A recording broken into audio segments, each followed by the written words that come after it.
In our new tutorial, we're showcasing the new features introduced by Telegram's June update.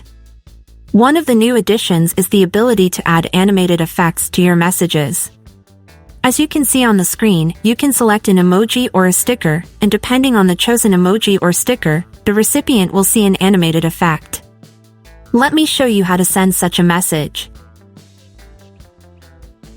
I'll open the Telegram app and chat with my colleague. For example, I'll write "Happy birthday."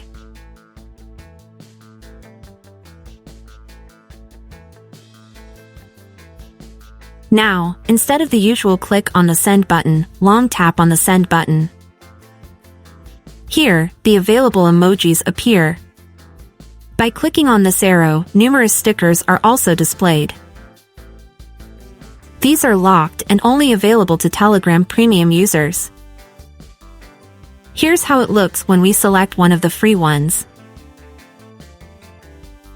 Nice and interesting, in my opinion. I'll send the message for demonstration purposes. If you don't have this feature, update your Telegram. See you in the next video.